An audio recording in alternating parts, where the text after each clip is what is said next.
मीडियावरती सध्या एक भावूक करणारा व्हिडिओ तुफान व्हायरल होत आहे.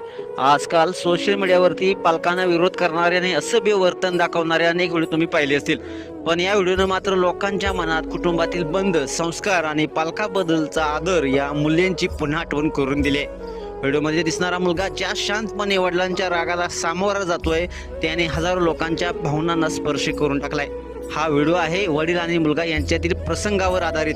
इंस्टाग्रामवरती पोस्ट केलेल्या व्हिडिओमध्ये एका वयोवृद्ध वडिलांना कदाचित एखाद्या गोष्टीमुळे राग आला असावा आणि त्याने संताप त्या आपल्या मुलावर रस्त्यावरच झोडपून काढलं. आजूबाजूला लोक असून देखील वडिलांना कोणी थांबवताना आपल्याला पाहायला मिळत नाही. या संपूर्ण घडामोडीने लोकांची मने हेलावून गेलेली आहेत. व्हिडिओमध्ये एक तरुण मुलगा वडिलांच्या रागाचा सामना करत असल्याचं शांतपणे उभा असल्याचं पाहायला मिळतंय. वडील झाडून त्याला वारंवार मारत असताना देखील मुलगा कुठंही पळत नाही किंवा विरोध करत नाही आणि काय झालं यावर उत्तर देखील देत नाही. त्याच्या चेहऱ्यावर राग नाही, तक्रार नाही, उलट शांतपणे ते सर्व सहन करताना दिसतोय. ज्या समाजात पालकांची भीती नाही यावर चर्चा केली जाते तिथे मुलाचा हा संयम आणि वडिलाविषयीचं त्याचं न बदलणारं आदराचं नातं पाहून नेटिझम म्हणजे नेटगिरी देखील भावुक झाले. व्हिडिओ व्हायरल होताच लाखो लोकांनी हा व्हिडिओ पाहिला आणि भावनिक अशा प्रतिक्रिया व्यक्त केलेल्या आहेत. एका जसं म्हटलंय, माझ्या भावालाही पप्पा असंच मारायचे पण